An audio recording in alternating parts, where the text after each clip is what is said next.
Hello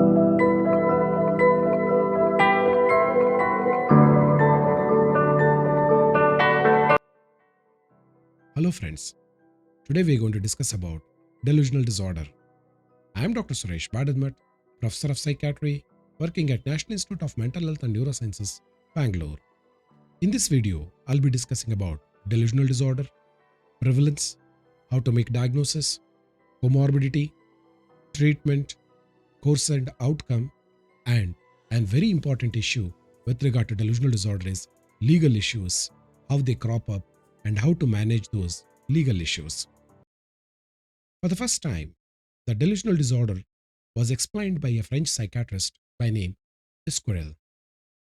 First, he described it as a monomania, also he called it as a paranoia. He labeled this form of mental illness as a partial desire. Partial because they will have one prominent belief or a delusion which is fiercely defended, unchangeable, and it is a false. But the patient was generally described to be rational and their behavior is logical. That means it is difficult to know whether he is mentally ill or not, apart from this one delusion. Later, Emil Kraepelin also described this classical definition of paranoia as a distinct disease characterized by chronic, non bizarre delusions that did not evolve to a defective states unlike dementia precoce. That means earlier, the Emil Kraepelin discussed about schizophrenia as dementia precoce. But however, he clearly said that this delusional disorder is different and he called this as dementia paranoias as a condition which is entirely different from dementia precoce. The main reason being he also observed their personality is well preserved. They are not cognitively declining. Their thought, their rational behavior is well maintained apart from that one delusion. Persons with delusional disorders are often functional. They remain unnoticed for many years. They remain in the community. And of course, the people who are close to them, they feel with regard to particular subject or area, they become highly volatile and they feel they are slightly crazy in that area. But however, they do not present to mental health providers in the early part of the illness. And invariably, most of them have poor insight. The commonest delusion, which is seen across studies, are delusion of persecution. The next one is jealousy, erotomania, that is delusion of love, grandiose, and mixed. The commonest being is delusion of persecution. Let's understand the diagnosis of delusional disorder under DSM-5. First and the foremost, there should be a presence of one or more delusions. Invariably, it will not be more than one delusion. Rarely it is two delusion. And this delusion should last at least 1 month duration. And they should have never met the criteria of schizophrenia. Apart from that, the impact of delusion and its ramification, functioning is not markedly impaired and behavior is also not obviously bizarre or odd. That means, although they have one delusion or maybe two, their behavior, their functioning is not impaired very badly.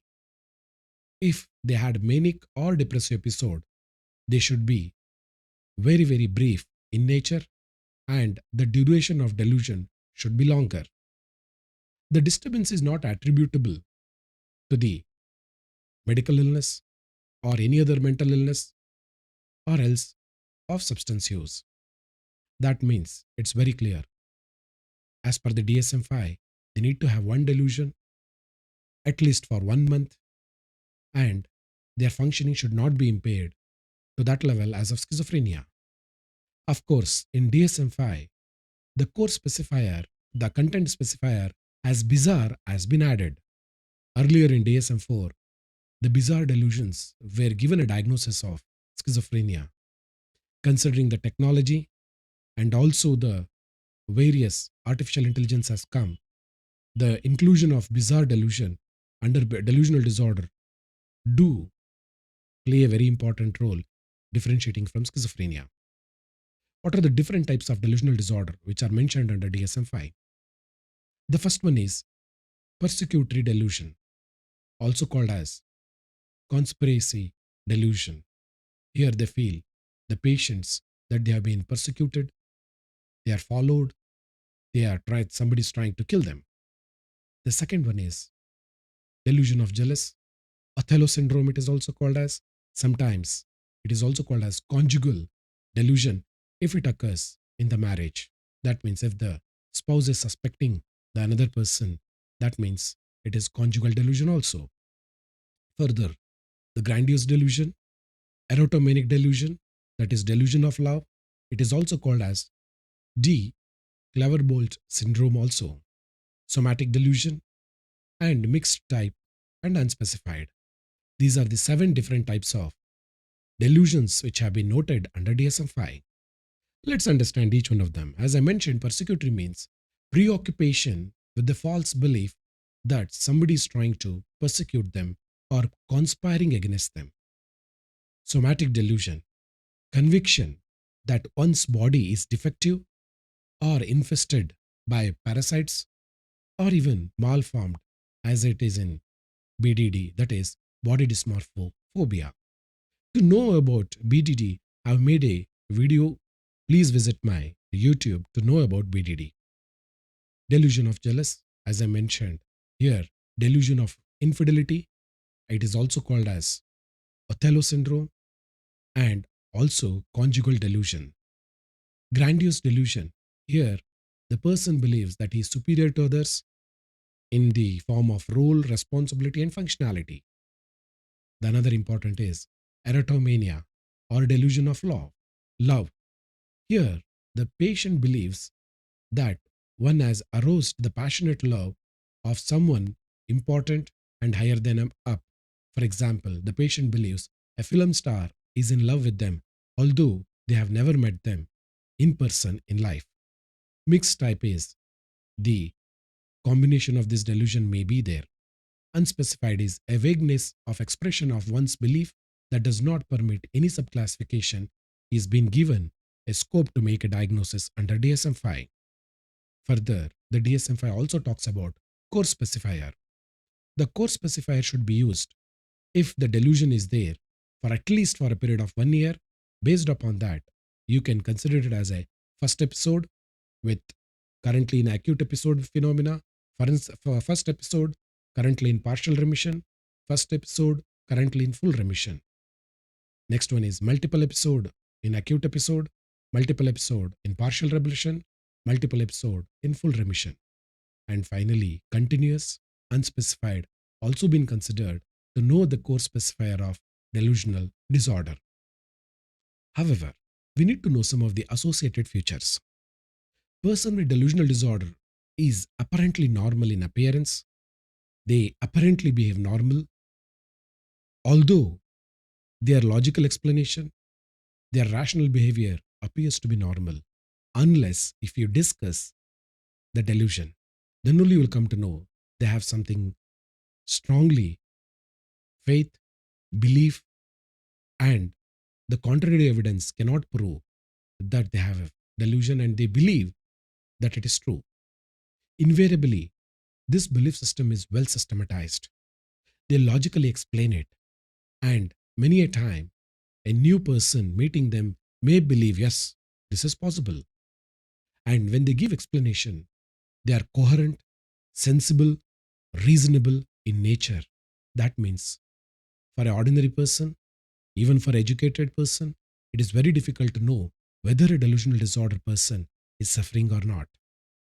Many a time, they may also have hallucination, but invariably, it will be for a few types of delusions.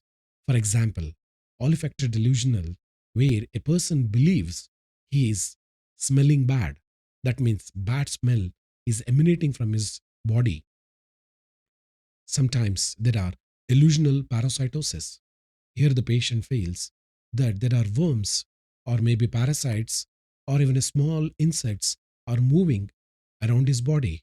and he will invariably try to pick them up from the body, and invariably is able to feel the sensation of these parasites moving on his skin.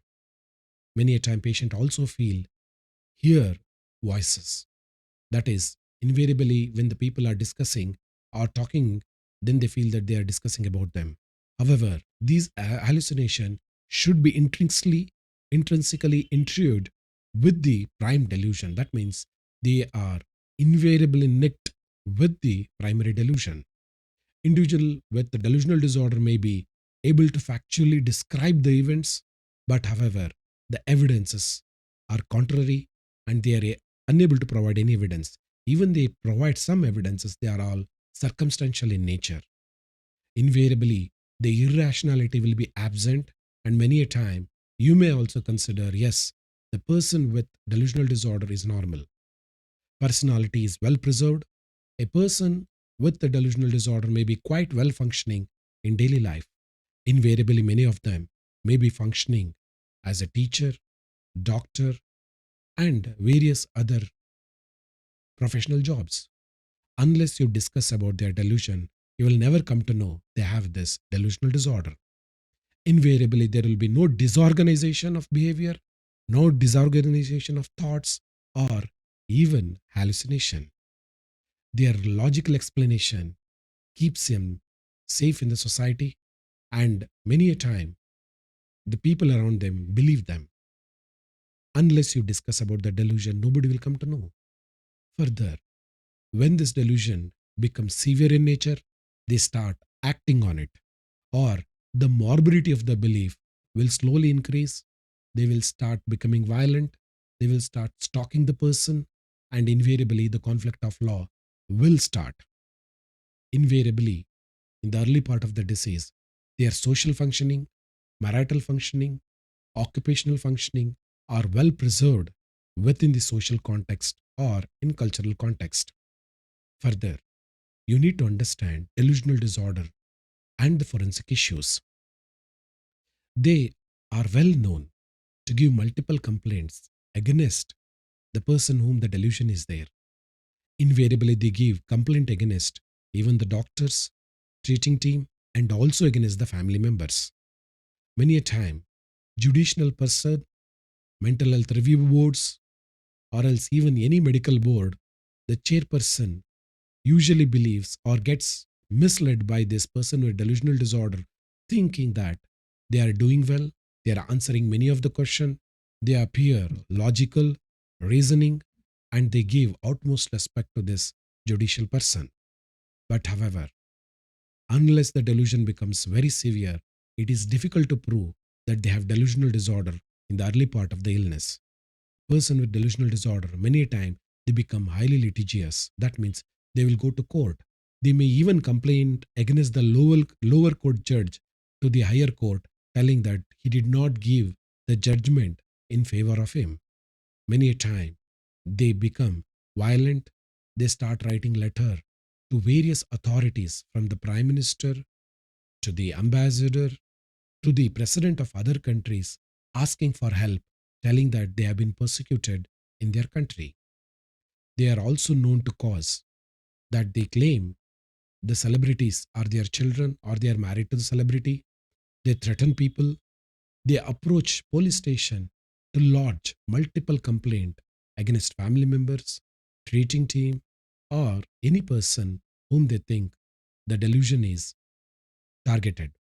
Many a time they end up in domestic violence and they get arrested by the police. This conflict with law usually occurs when the severity of this delusion becomes unbearable and they start acting on it. Invariably, such as erotomania delusion, that is delusion of love, they start following them, they start stalking them, even on social media, in person. They'll start try to physically becoming aggressive with them. This is very common. In case of delusion of infidelity or jealous, they start beating their partner, spouse, or the wife or the husband, and it may go to the any extent. Invariably, some of the cases which I have seen, they have assassinated their family member or the spouse. Even with regard to persecutory delusion, they may act violently in a preemptive condition as a self defense, and they will kill the person who is they have delusion against them. In such a scenario, person with delusional disorder will enter into various conflict with law, whether they should be given civil commitment, criminal commitment, insanity defense should be given or not, whether they should be treated against their wish and will, that is involuntary treatment, whether they should be recognized as a person in front of the law is questioned. That means whether they can execute any kind of contract, whether they can do a testamentary capacity, whether they can hold a job, whether they can even carry out any transaction is a question which arises in front of various psychiatrists and mental health professionals. Let's understand the prevalence. The prevalence of delusional disorder is very low. Various studies have said it is around 0.2% to 0.3%. The main reason being is delusional disorder remains hidden in the society. Even the family members will not be able to tell this one belief. Can it be a delusion? It is very difficult to say. Many a time the family believes, yes, he is crazy about this one area, otherwise he is functioning well. And they do not consider that it is an illness, hence it does not picked up in various studies.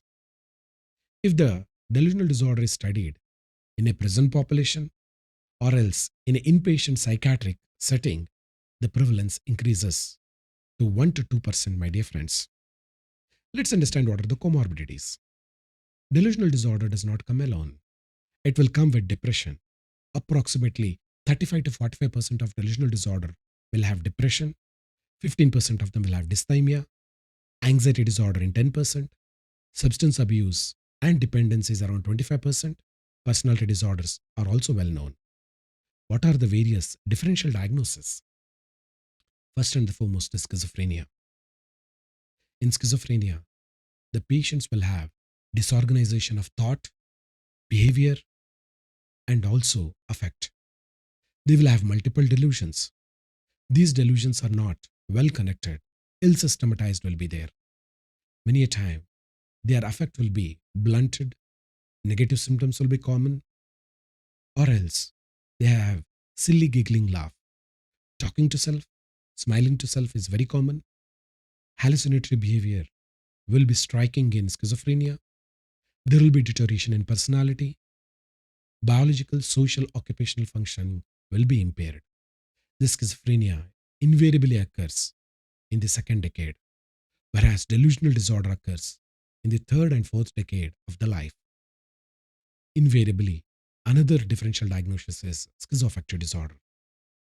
Here, the patient will have schizophrenia symptoms and also bipolar symptoms. It is very easy to pick up delusional disorder unless it becomes very severe. Now, let's look into the management of delusional disorder. First and the foremost, delusional disorder are brought to the hospital usually whenever there is acting out behavior. Hence, a detailed evaluation has to be done. Many a time, they are referred by the police or maybe the judiciary. Hence, you need to collect collateral information from multiple sources if available. You need to take a full family history, past history, personal history, premorbid personality has to be assessed. Mental status examination, cognitive functions need to be assessed. You need to ask for the insight whether they know that they are suffering from false belief or not, whether they acknowledge or whether they do not acknowledge. Further, you need to ask for the patient's narrative, verbatim documentation of their explanation about this delusion needs to be documented. Proper documentation is essential because many a time delusional disorder end up in court of law. Many a time the person with delusional disorder may be undergoing disciplinary action in the office. Many a time they would have written newspaper cuttings. Many a time they have written letters to the higher authorities, politicians, various other leaders. Hence, you need to get all those emails. If there are FIR given, complaint letters needs to be documented in your file. You also need to ask for the behaviors secondary to this delusion. Check whether there is any pending legal issues. whether the patient has given any complaint or any person has given complaint against the person with delusional disorder because of this irrational thinking or a false belief. You need to check whether they had given any complaint against the caregivers in the past. Challenge the belief, especially in forensic setting when you are doing the assessment for forensic purpose. If you are planning clinically, do not challenge the patient with regarding their delusion. You need to assess for the capacity. Invariably, person with delusional disorder, most of the time they have capacity. Hence, before you start the diagnosis, before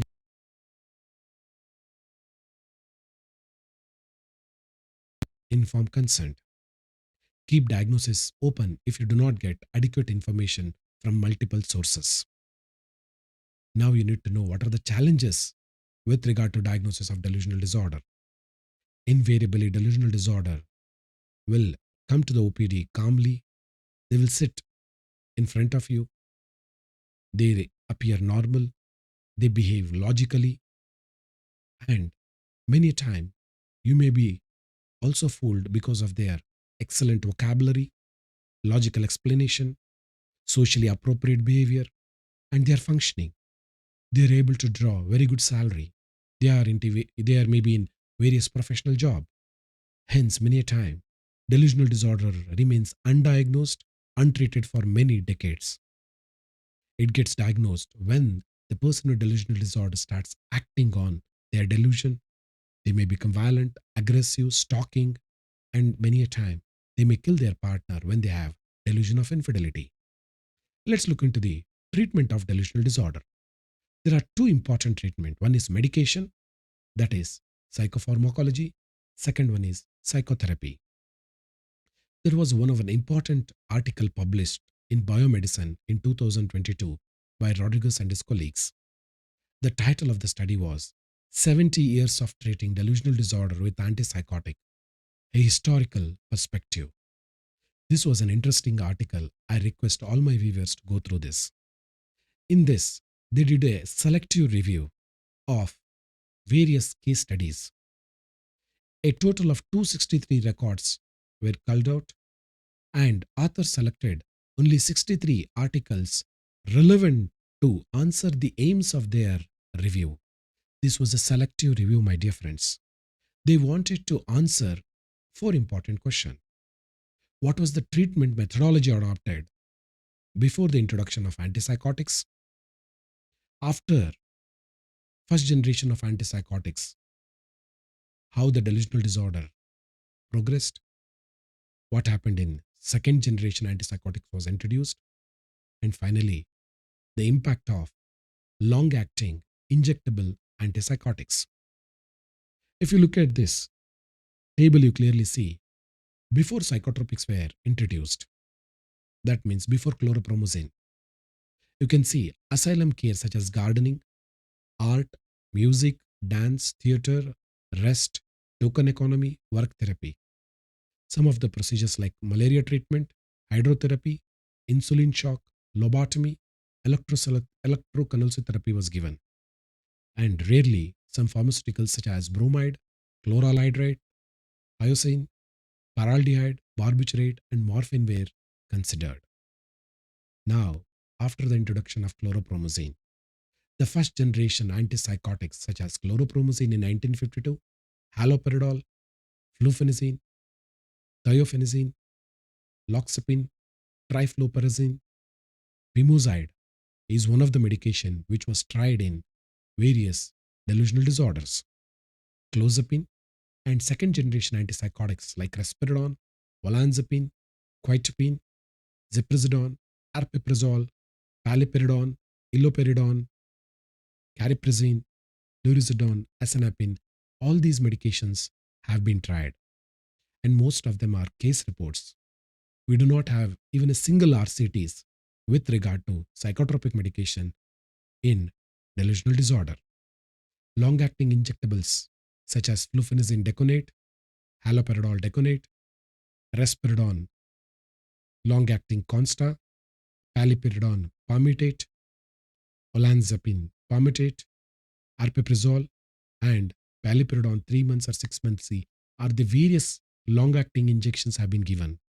The main reason to consider long acting injectable is the person with delusional disorder have poor insight, the treatment adherence is very bad, and many a time the conflict of law with law makes them to be forcibly giving community treatment order. Hence, long acting injectables are given in the community. And there was a Cochrane review done in 2013, that is, Pimoside for schizophrenia or related psychosis that included delusional disorder. This Cochrane review of 26 studies on Pimoside in 2015 concluded there was insignificant or insufficient data to either support or refute the claim of Pimoside in delusional disorder. That means neither there was evidence to say Pimoside is the drug of choice for delusional disorder, or to discard it, no, it doesn't work. They did not have data. There was another systematic review published in 2016 by Negro and his colleagues. The title of the study was A Systematic Review on the Pharmacological Treatment of Delusional Disorder, and this study was published in 2016. A 26 studies, most of them are open label and observational studies. There were no RCTs again here. Overall, antipsychotic achieved a good response of 33%. As a group, first generation antipsychotic showed significant improvement over second generation antipsychotic. However, authors did not find any superiority of any specific antipsychotic over any other antipsychotics, my dear friends.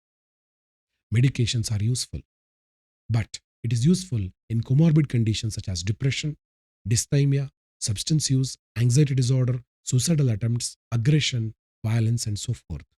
Unfortunately, the available systematic reviews and available studies have clearly said there are no RCTs available. Only case reports. Based upon the case reports, various reviews have indicated first generation antipsychotics appears to be beneficial. But again, the evidence is very low towards medications, my dear friends. With regard to psychotherapy, again, a Cochrane review with regard to treatment of delusional disorder was done in 2015 by Skeleton and his colleagues.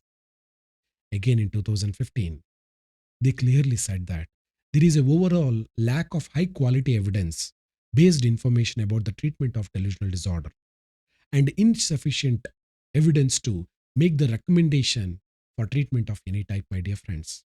At present, the treatment of delusional disorder will most likely include those which are considered effective for other psychotic disorder like schizophrenia, mental health problems, and based upon the comorbidity.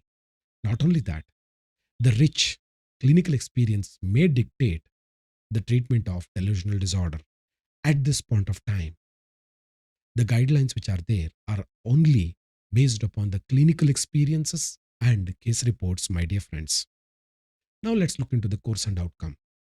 The reason being, we do not have the drug of choice for delusional disorder. Although some of the oldest psychiatrists may consider Pimoside, and the new psychiatrist will consider either maybe risperidone or aripiprazole. In the course and outcome, the Kendler reviewed the demography, the clinical variables of delusional disorder, and he stated that the diagnosis confers a poor chance of full recovery, but he just suggested that response rate is similar to schizophrenia, that is 20% only. Here, the Kendler said that delusional disorder can be compared with regard to the course and outcome of schizophrenia, only 20% will improve. There was a review article in Canadian Journal of Psychiatry in 2006. Here, Theo and Kahn reported the recent advances in the treatment of delusional disorder. In this case, they attempted to gather all published reports of delusional disorder from 1994 to 2004, and they looked and considered a 224 cases were identified. In that, 134 case reports were considered for the review. Let's look into the outcome. In this treatment outcome, they reported 49%, almost 50% you can consider recovered, 40% improved, no improved in 20%. However, this is again only case reports. Hence, it is very difficult to generalize the findings. We do not have systematic studies done. We do not have longitudinal studies. These are all catch up designs or a case report based studies. Further, in the same study, treatment outcome of clozapine was also looked into it. There were 4 studies which looked into the clozapine. Again, when the clozapine was given, these patients have been already tried with haloperidol, molindone, chloropromazine, flufenazine, haloperidol, loxapine, zuclofentixol, risperidone, amitriptyline. Various medications were given. And even after giving clozapine an adequate trial, symptoms, the main symptom or the main systematic delusion continued to exist, but the intensity decreased. That made them functional. They were able to go back to the society. But please remember, the central theme of the delusion did not break. One more important study by Monroe and Mock in 1995 in Canadian Journal of Psychiatry also reviewed the outcome. Again, they systematically analyzed the case reports from 1961 to 1990. They found 257 case reports. Only 209 were included in the analysis. Again, if you look at the improvement, which was reported in 1995, 52% improved, partial recovery was 28%, no improvement was there in 20%. That means the 2 studies which are there, based upon the case reports, 50% recovery is there. Let's look at the various clinical variables which play a role in the poor outcome. If they have comorbid conditions like depression, dysthymia, substance abuse or dependence, anxiety disorder, personality disorder, poor adherence to the treatment, all play a role in the poor outcome. And they were associated with higher number of hospital visit, admission, longer period of follow-up. Few of the patients ended up in correctional center, that means prison, when they ended up in conflict with law. Let's look into the conflict with law, that is legal issues.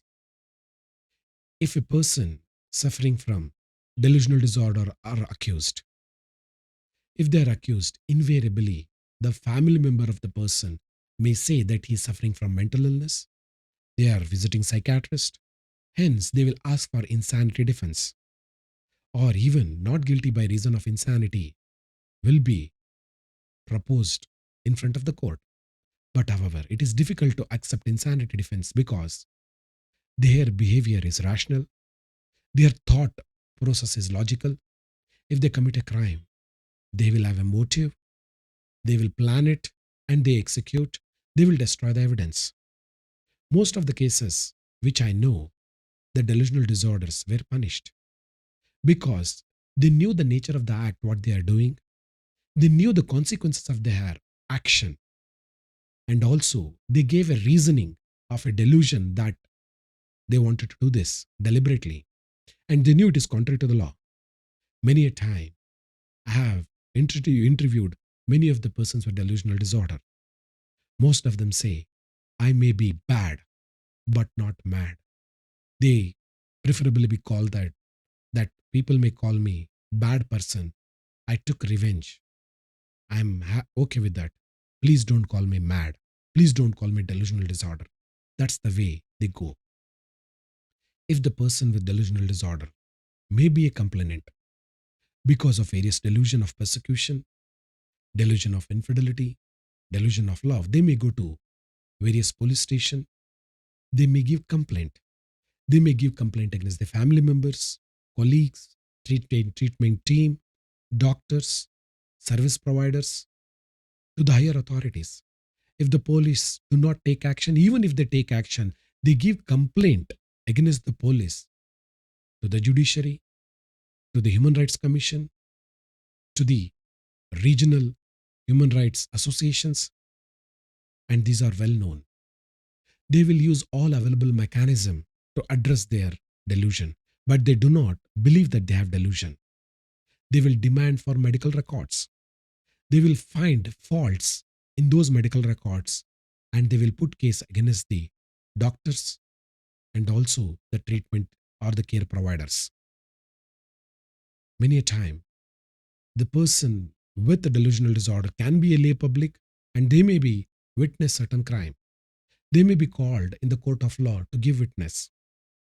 If their delusion does not come in the way of giving witness, they can be honored and their witness can be accepted.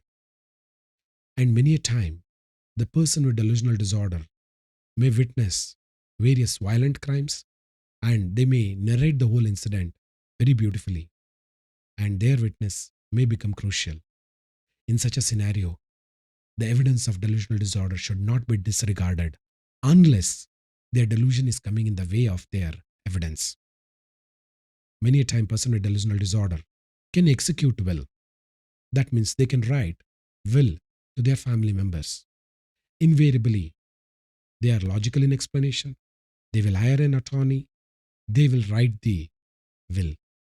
If their psychopathology or the delusion does not come in the way of dividing the property or writing the property in somebody's name, the will can be honored.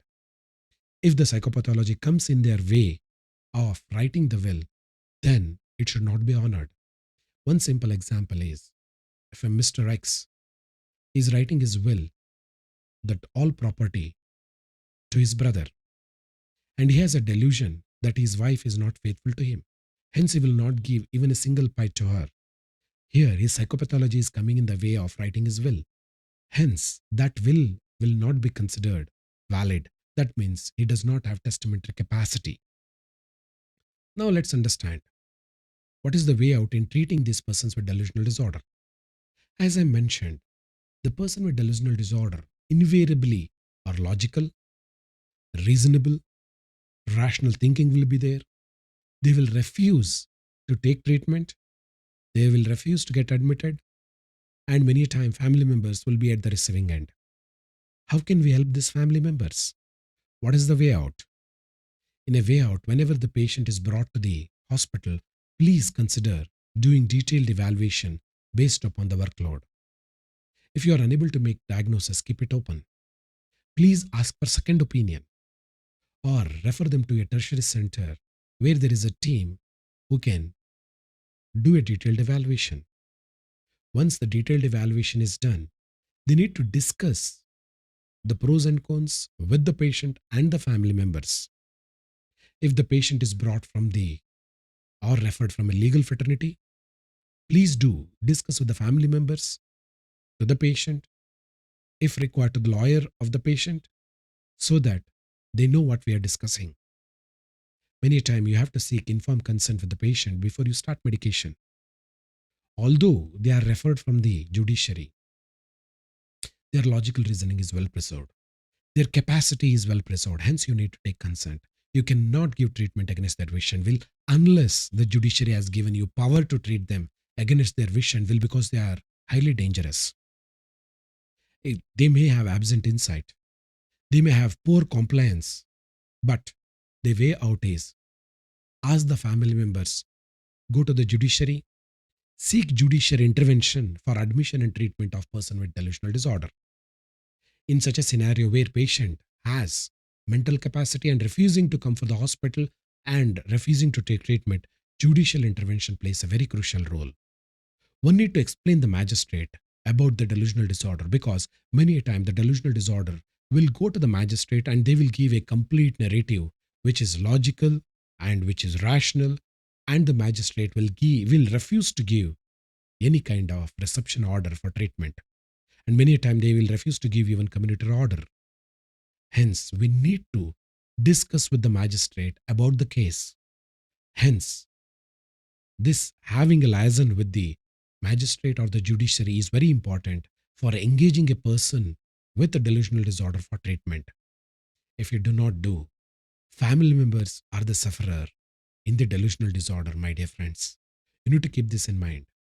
Many a time, Various psychiatrists have burned their fingers when they had tried to treat a person with delusional disorder.